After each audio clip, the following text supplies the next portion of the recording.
안녕하세요. 클래식카를 사랑하는 남자 클카람입니다. 어느덧 벌써 7월이 다가오고 있는데요. 날씨가 굉장히 더워졌습니다. 오랜만에 구독자 여러분들을 다시 찾아뵙는데요.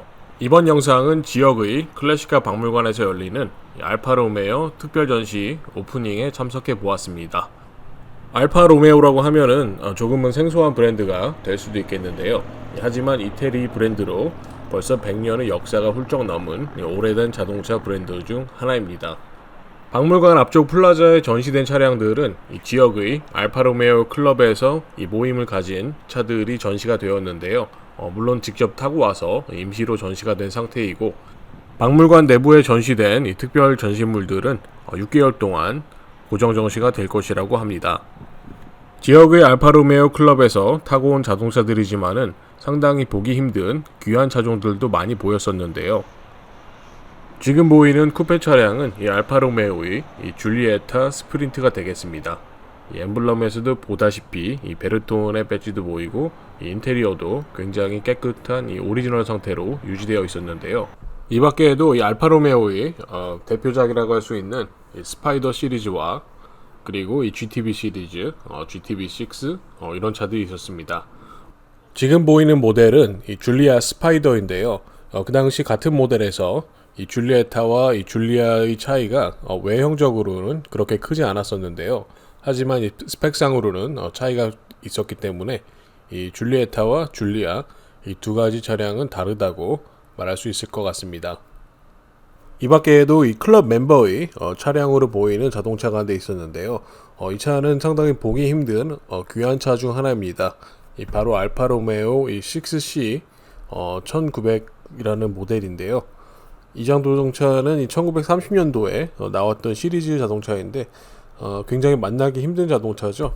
이런 자동차를 이 지역 클럽에서 이 멤버가 가지고 있고, 또 이런 자리에 이렇게 직접 타고 나온다는 것은 상당히 대단하다고 생각을 할 수 있을 것 같습니다. 자, 이제 본격적으로 박물관으로 들어가기 위해서 이 초청장과 식사 티켓이나 음료 티켓 등을 이렇게 받는데요.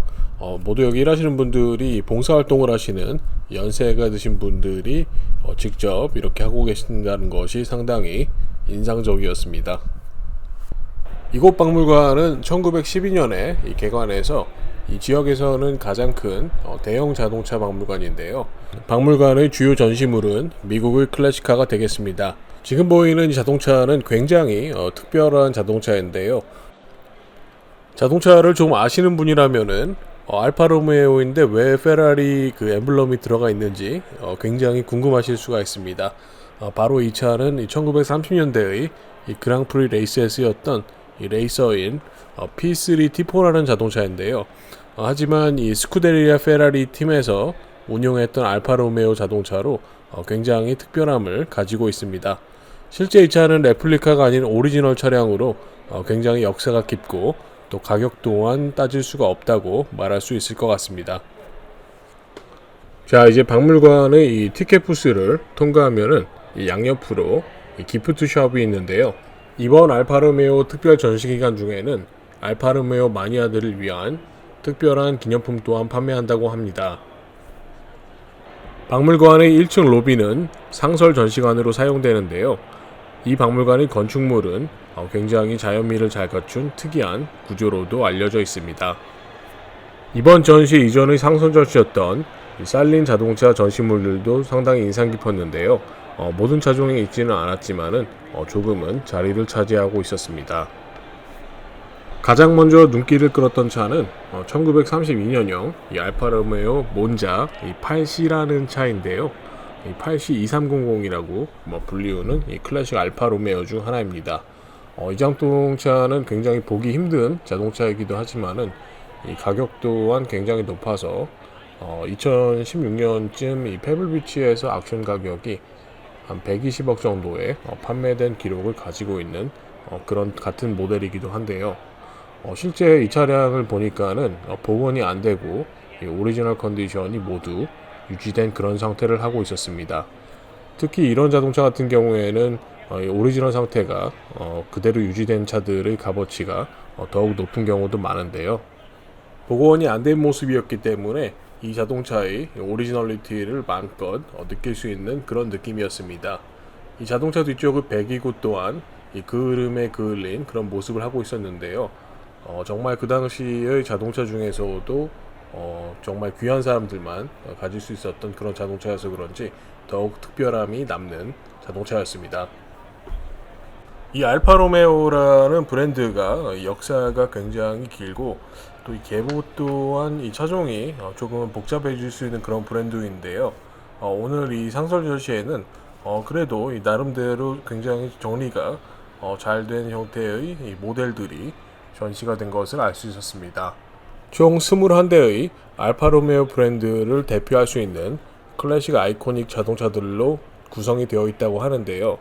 실제로 보기 힘든 자동차이기도 하지만은 각 자동차의 복원 상태나 전시 상태가 훌륭했기 때문에 알파로메오를 좋아하는 팬들이라면은 꼭 봐야 할 컬렉션이라고 생각합니다. 오프닝답게 라이브 뮤직도 준비가 되어 있었고 보시다시피 여러 사람들이 마스크를 착용하지 않았는데요. 하지만 이 라이브 뮤직은 이 왼쪽에 보이는 이 텐트 안에서 따로 진행이 되었는데 조금은 난센스라는 생각이 들었습니다. 이번에 주최된 전시회에는 특히 이 시애틀 지역의 알파로메오 클럽 관계자들의 도움이 컸다고 하는데요. 이 중 미국에서 알려진 이 알파로메오 컬렉터 중 한 분이 이 시애틀에 계셔서 그분의 도움과 다른 방문관들의 이 커뮤니케이션에서 많은 도움이 되었다고 합니다. 특이한 점이라면은 미국에는 클래식카 컬렉터들의 분포가 다양한 편이기 때문에 특히 지역 박물관과 이 협연이나 이 이벤트의 참여 빈도가 높다는 점이 상당히 흥미로웠습니다. 이번 오프닝에는 이 공짜 이 브런치가 포함이 되어 있었는데요. 이전 같으면은 간단한 이 조식 뷔페 스타일로 준비가 되었는데 코로나 시기라서 도시락 스타일로 포장이 된 음식을 받을 수가 있었습니다. 한 사람당 이렇게 2개씩 가져갈 수 있다고 그랬는데요. 2개 모두 맛있게 먹을 수 있었습니다. 이곳 이 타코마라는 곳에 있는 이 르메이 박물관은 시애틀에서 대략 한 50분 정도 떨어진 곳인데요. 오래된 항구 도시로 항구 이런 기반 시설도 있고 또 오래된 소도시의 그 모습을 갖추기 때문에 한번 방문할 만한 재미있는 도시라고 생각됩니다. 원래는 간단하게 먹방을 해보려 하다가 주변에 좀 의식하는 사람들이 많아서 하지 못했는데요. 한번 다음 기회에 해보도록 하겠습니다. 오프닝이 끝난 후에 조금 여유 있게 감상할 수 있는 기회가 있었는데요. 사람들이 너무 많다 보니까 솔직히 자동차를 감상하기에는 조금 힘든 점이 있었습니다.